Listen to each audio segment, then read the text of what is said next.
Red Atlantis, State, Science, and Indian New Deal Utopia by Andre Znamenski. Imagine a country that has a corrupt authoritarian government. In that country, no one knows about checks and balances or an independent court system. Private property is not recognized in that country either. Neither can one buy or sell land. And businesses are reluctant to bring investments into this country. There, those who have jobs usually work for the public sector. Those who don't have jobs subside on entitlements that provide basic food. At the same time, this country sports a free healthcare system and free access to education. Can you guess what country it is? Well, it could be the former Soviet Union, Cuba, or any other socialist country of the past. It might also be a third world nation, although these days even Zimbabwe, at least formally, allows for private property and the separation of powers. Well, I want to assure you that such a country exists right here in the United States, and its name is Indian country. Indian country is a generic metaphor that writers and scholars use to refer to the archipelago of 310 Native American reservations which occupy 2% of the U.S. soil. Scattered all over the United States, these sheltered land enclaves are held in trust by the federal government. So, legally, many of these land enclaves are of federal property, which are collectively used by particular Indian groups. Indian reservations are supervised by the BIA, the Bureau of Indian Affairs, Department of the Interior, with a current annual budget of about $3 billion. The BIA takes care of Native American communities from cradle to grave. In the 19th century, the BIA's goal was to civilize the Indian. Now, in the age of a therapeutic welfare state, the goal is to safeguard indigenous communities, or, in other words, to make sure that they would never fail financially when dealing with the outside society. In a naive conviction that it is good for the well-being of the Indians, the federal government segregates and shelters these areas from the rest of American society. This peculiar trust status of the Indian country means that one cannot freely buy or sell reservation land or use it as collateral. Those businesses who take a risk to operate on reservations must secure permission of so-called tribal governments that control reservations on behalf of the Department of the Interior. The permission process frequently turns into a bureaucratic nightmare resembling the anti-business climate in third world countries. On top of this, since the Indian tribes are wards of the federal government, one cannot sue them for breach of contract. There is no need to explain that this situation scares away businesses and investors. They consider these forbidden grounds high-risk areas. So, in Indian country, we have an extreme case of what Robert Higgs famously labeled regime uncertainty that retards economic development. In fact, this regime uncertainty borders on socialism. James Watt, Secretary of the Interior in the first Reagan administration, was the first to publicly state this. In 1983, he said, and then dearly paid for this, "If you want an example of the failure of socialism, don't go to Russia. Come to America and go to the Indian reservations." What I am going to briefly share with you today will be a mini excursion into the intellectual sources of this socialist archipelago. My current talk continues a conversation about New Deal utopian dreamers. Last year, I explored Henry Wallace, U.S. Secretary of Agriculture, and his vision of cooperative commonwealth. Today I will discuss John Collier, who nourished similar dreams with regards to Indian country. In the 1990s, I had a chance to travel through several reservations. Each time when I crossed their borders, I was stunned by the contrast between the human landscapes outside and those within the Indian reservations. As soon as I found myself within a reservation, I frequently had a taste of a world that, in appearance, reminded me of the countryside in Russia, my former homeland. The same bumpy and poorly maintained roads, worn-out shacks, rotting fences, furniture, and car carcasses. I had a sensation that in both cases we deal with an effect of a long-lasting presence of the heavy blanket of state paternalism that created a so-called culture of poverty. By the way, in both cases, indigenous activists frequently glorify this culture of poverty, which is marked by disrespect for private property and individual enterprise as some kind of valuable ancient wisdom. By 2006, before the crisis, despite an uninterrupted flow of federal monetary injections, including subsidized housing, health, education, and direct food aid, the poverty level on many reservations reached 38%. You don't have to have a PhD in economics to figure out that this scandalous situation is the result of a systematic failure of the very system maintained by the federal government. Again, I want to quote James Watt. Every social problem on reservations is exaggerated because of socialistic government policies. These rotten policies were set in motion during the New Deal by John Collier, a Columbia-educated social worker, community organizer, and utopian dreamer who was in charge of the BIA during FDR's entire administration. The story of the so-called Indian New Deal is an illustration of an old wisdom. The road to hell is paved with good intentions. Collier dreamed about building up what he called Red Atlantis, an idyllic Native American commonwealth that would bring together modernization and tribal collectivism.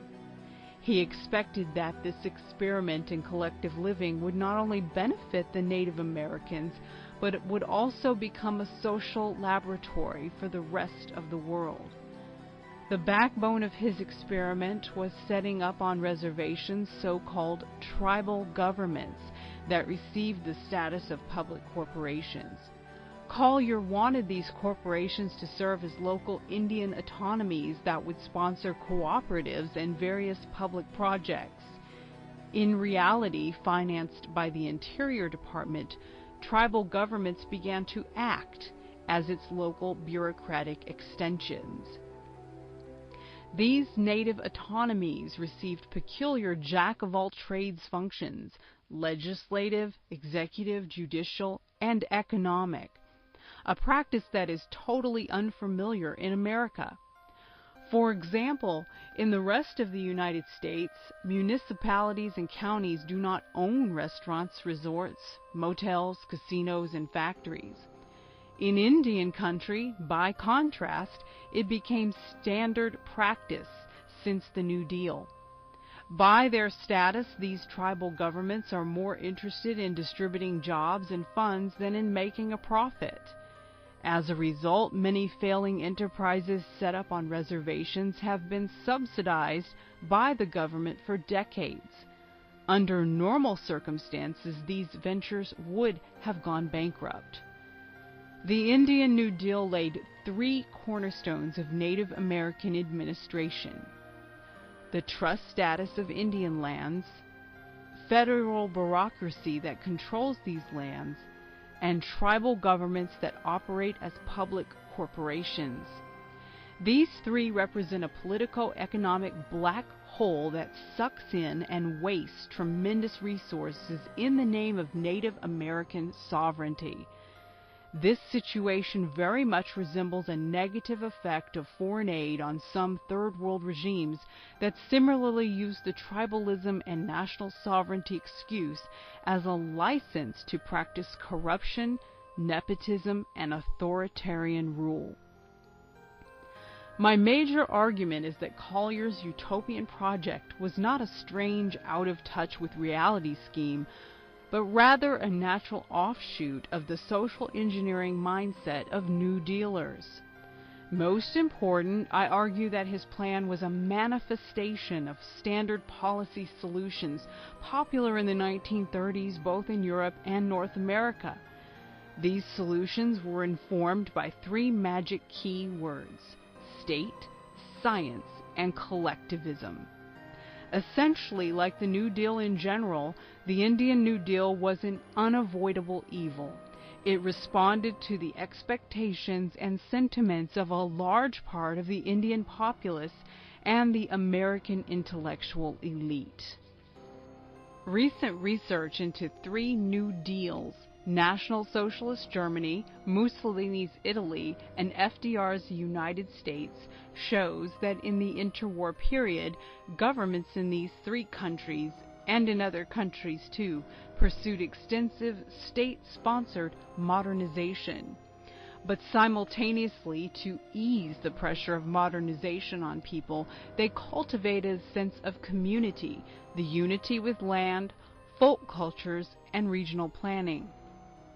As an example, I can mention the Civilian Conservation Corps, CCC, and the Arthurdale Project, West Virginia, a scheme to place unemployed industrial workers on land and mold them into new, wholesome American citizens.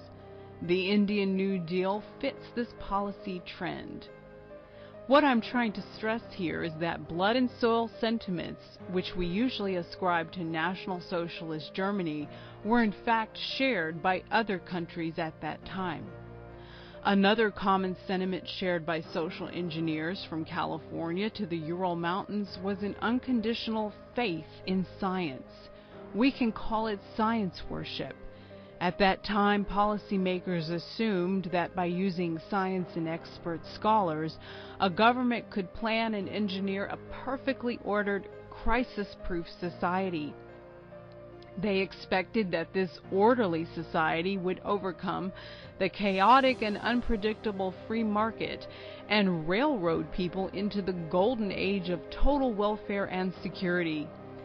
F.H. Hayek was the first to draw attention to this aspect of modernity in his seminal book, Counter-Revolution of Science, 1955.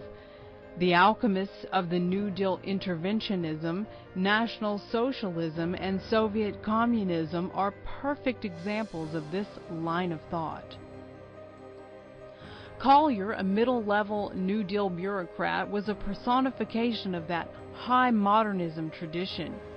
On one hand, he praised Indian tribalism, whose collectivist nature would help anchor Americans in land and nourish a sense of community among them.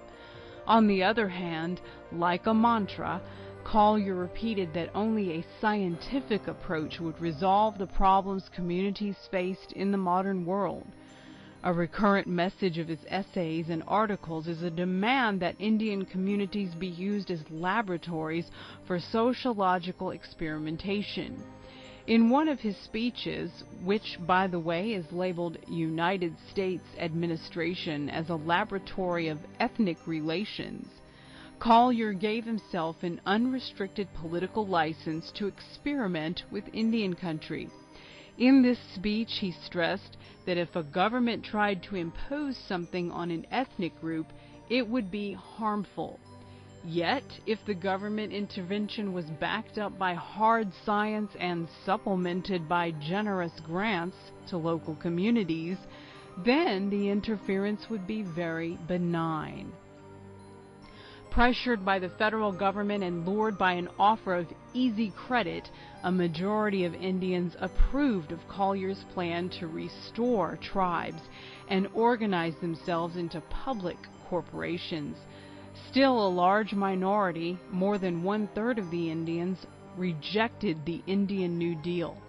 They informed Collier that, in fact, they had nothing against private property and did not want to be segregated from the rest of the Americans into tribes under federal supervision. They also stressed that they could not stomach his communism, socialism, and paganism, and wanted instead to be treated as individuals. In a bizarre motion, Collier dismissed these dissidents as fake Indians. To him, the true Indian was expected to be a spiritually charged, die-hard collectivist. Later, Collier even resorted to nasty tricks, labeling his Indian opponents as Nazi collaborators, and had one of them investigated by the FBI. D.H. Lawrence, a famous British novelist who rubbed shoulders with Collier as early as 1920, had a chance to personally observe his aggressive zeal on behalf of Indian culture. This British writer prophetically noted that Collier would destroy the Indians by setting the claws of his own benevolent volition into them. Where did Collier get his scientific ideas about segregating Native Americans into cultural groups? The answer is simple: from contemporary anthropological scholarship. At that time, American anthropologists were very much preoccupied with traditional culture. They were on a mission to retrieve ethnographically authentic Indian customs and artifacts. Driven by this romantic notion, anthropologists downplayed the heavy influence of Euro-Americans and African Americans on indigenous communities.